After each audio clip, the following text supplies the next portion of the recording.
Fanny wrote about her mother, Bijou. Mother was born without logic. She was gay, fascinating, and utterly inconsequential. It sounds, actually, the way you're talking there, that you didn't like your parents very much. Is that so? My parents didn't care for me at the beginning. You see, Mummy was 15 when she ran away with my father, and he was 32. And there was only one Grail in the family, and that was to produce a son to carry on the name. She got me instead. She was very bored. Bijou seemed to be more interested in men and parties than looking after a baby. In her autobiography, Fanny wrote, I was a year old when Mother took me to see Gran on her birthday. Mother dumped me on the billiards table and, running upstairs to see Gran, promptly forgot my existence.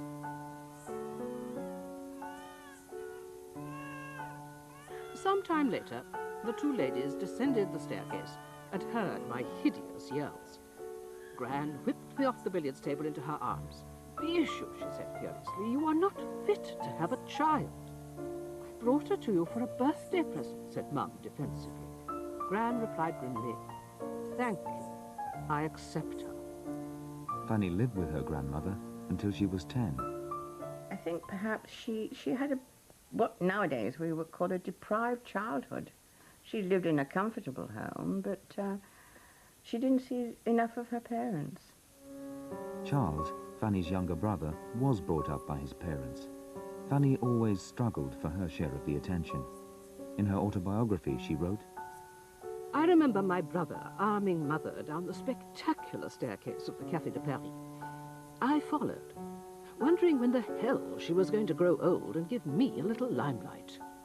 Quite all right, it will go on burning as long as I want it to. This childhood experience provoked a lifelong need to be centre stage. Quite easy, but wait a minute, darling, over she goes, and there we are.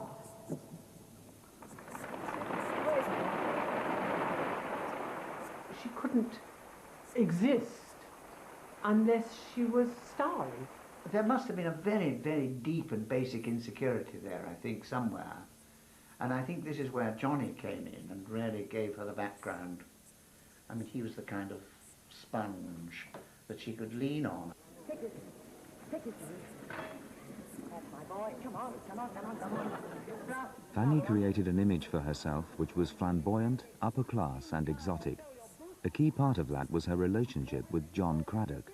There's your gin, darling. Oh, thank you, my love. Must you give me away? She sort of almost created Johnny. She would tell Johnny what to do and almost put the words into his mouth all the time. And she would, particularly when she was working, she would say, and this is Cradock's side, you know, and she'd sort of grab him in and let him have his little bit, and then she would sort of say, that's enough of it, you know, and she stage managed him most of the time. Where are my egg whites?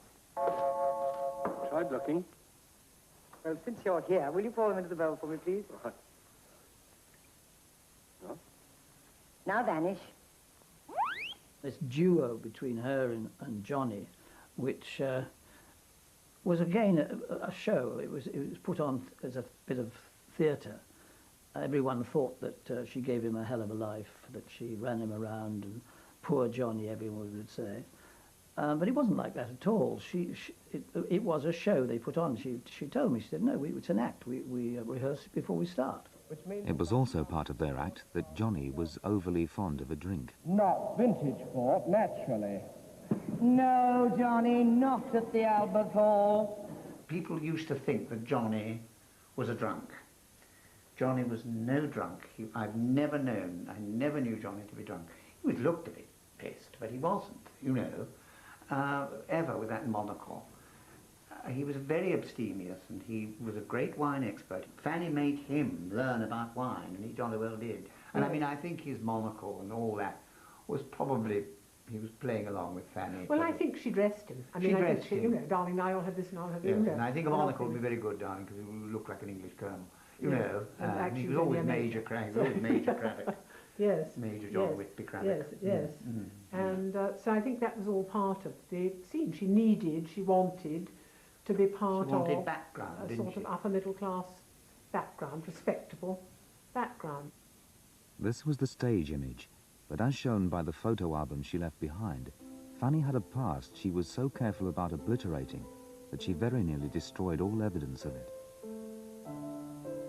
When she was 10, Fanny was sent away to boarding school. At 15, she was expelled. In her autobiography, she wrote, I was caught after supper in the library, engaged in table turning with 3 nice girls whom I had obviously corrupted. It was obvious to authority that my mind was warped and I was not a good influence. When I left boarding school, everyone was pleased. Fanny joined her mother at the local amateur dramatic society. Caught up in this social whirlwind, Fanny grew up very quickly. She liked to boast about the fact that she was engaged for the first time at 14 and a half, and that she went back to her boarding school with a great big engagement ring. Now, I don't know whether that's true, but when you've listened to her for a while, you're convinced it was true, because it was so typical of what she might have done or might have been. At the age of 15, Fanny met a young RAF pilot called Sidney Vernon Evans. On the 10th of October 1926, Fanny and Sidney ran away and got married. He was 22. She claimed she was 21. In fact, she was only 17.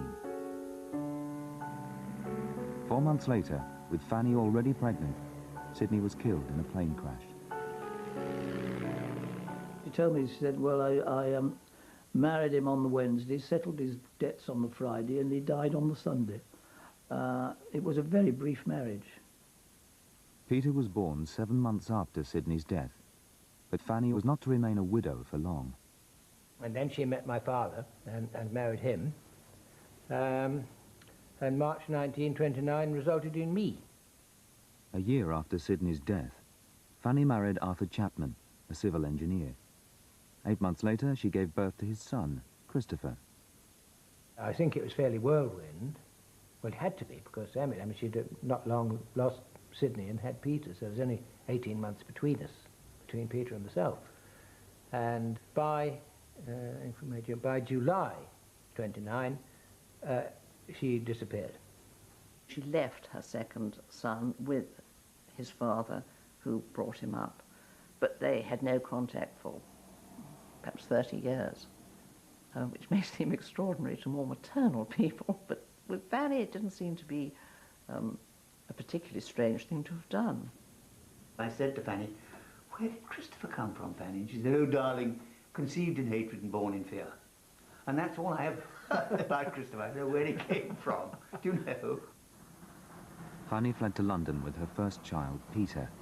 Just as Fanny's mother had abandoned her, Fanny was now abandoning her younger son.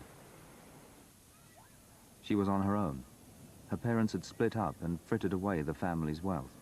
Fanny was reduced to living in a tiny bedsit. It was a very bleak time in her life when she had absolutely nothing. She tried all sorts of jobs. Sold encyclopedias or something. Vacuum cleaners, wasn't it? Vacuum cleaners she'd sold. She'd done this door-to-door selling, and that takes some doing.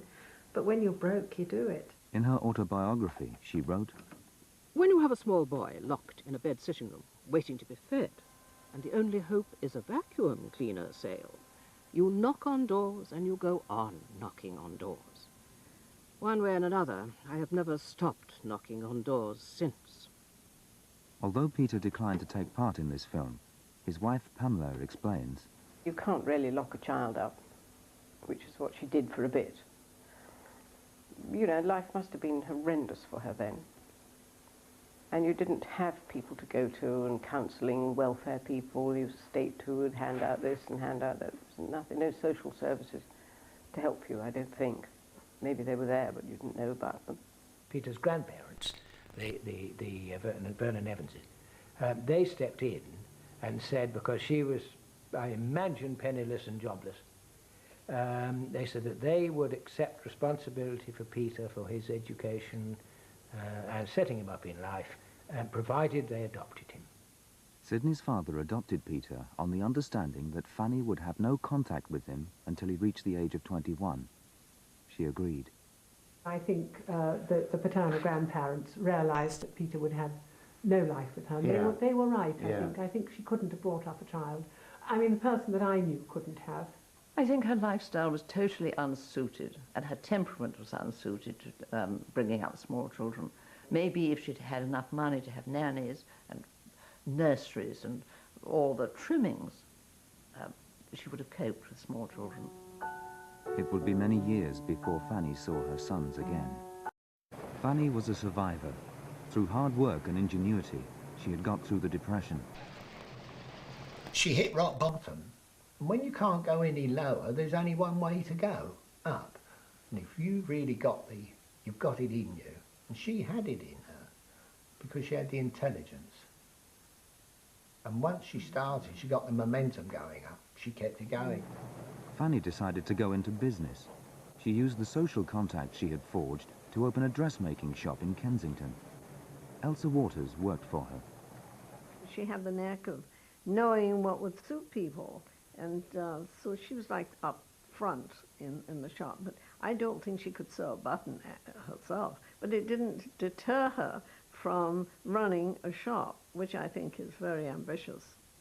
In 1938, Fanny met a man 2 years her junior called Greg Holden Dye.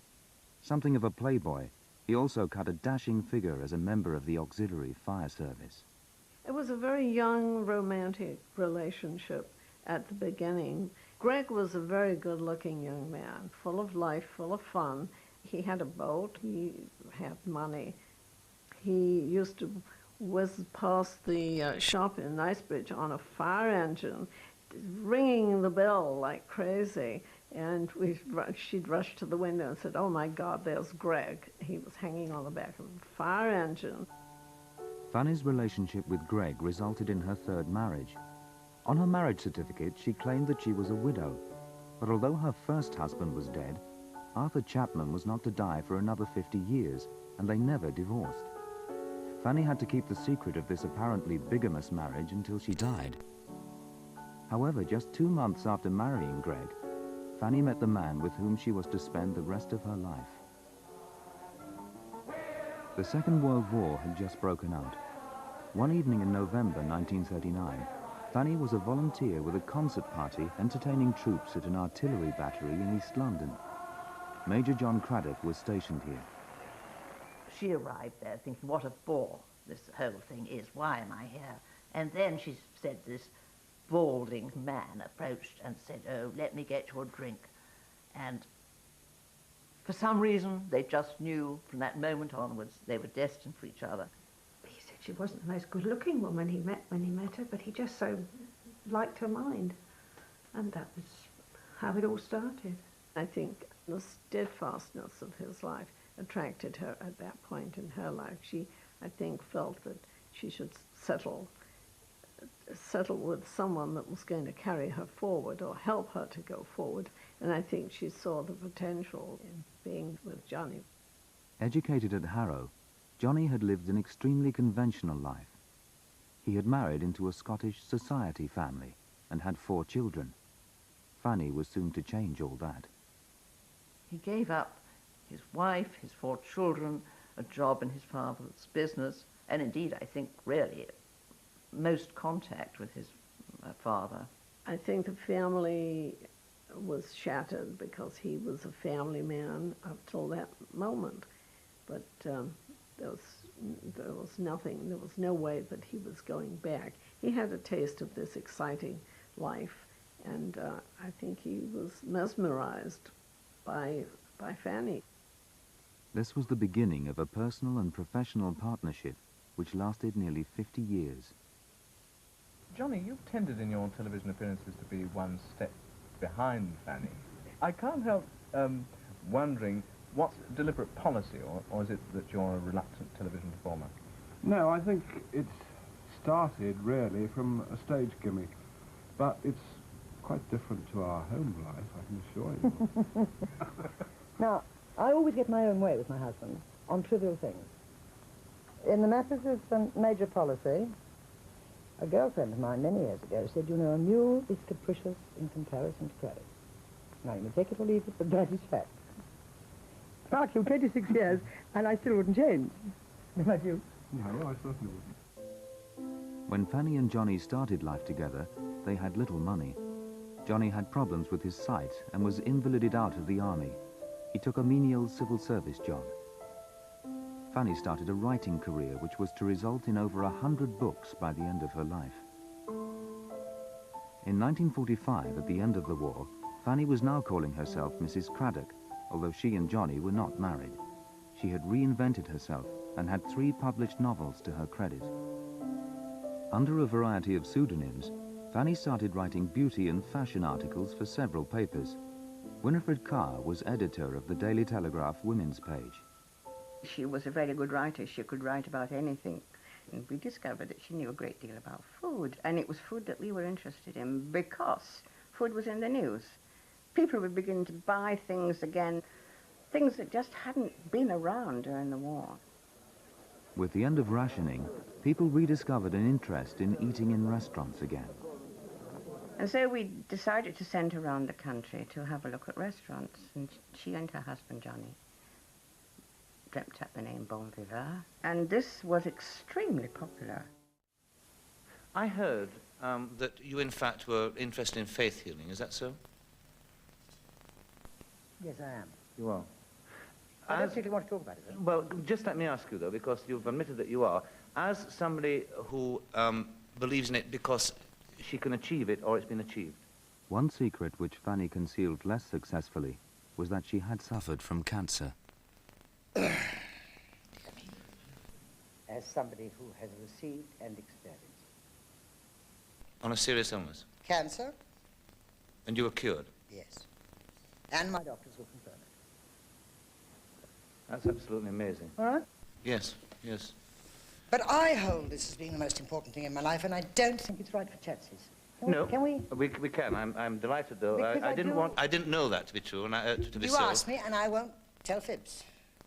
She was incredibly brave about it. And what she said to me was, I cannot have the public knowing that I've had cancer, and particularly cancer of the kind that she'd had, which I think was of the bowel, because that and cooking and everything just don't go. Having survived cancer, Fanny's downfall was to come in 1976. She was invited to appear on Esther Ranson's The Big Time to comment on a menu prepared by Gwen Trope, a competition-winning housewife. What do they start with? Seafood cocktail. Yes, you see it. Right. A seafood cocktail. And then straight into the duck.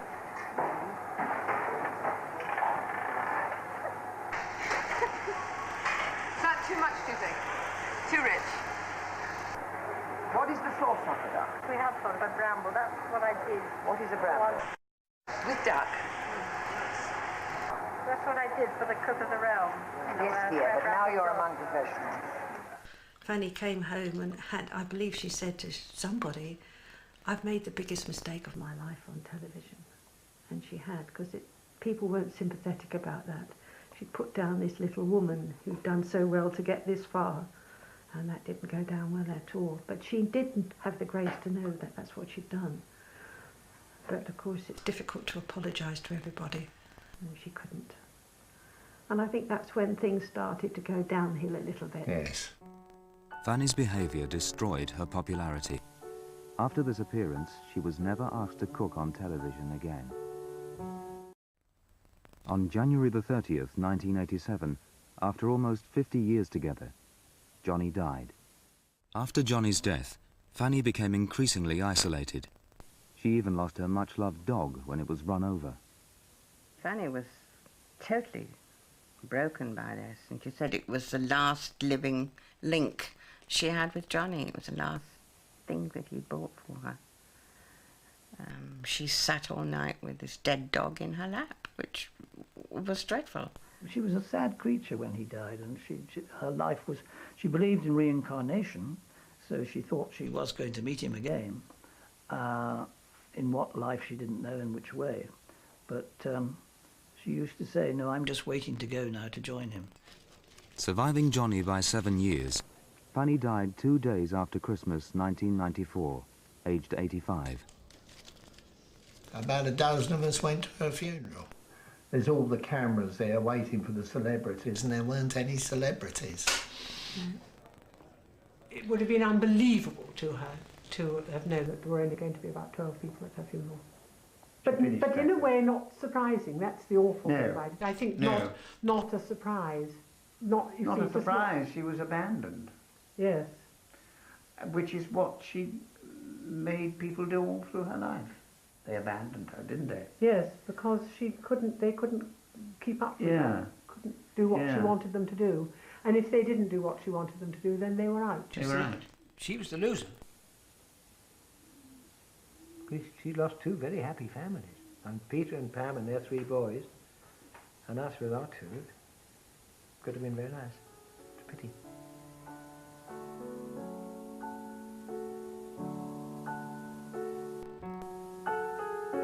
I remember she once said to me, "I've had my cake and I've eaten it and I've enjoyed it."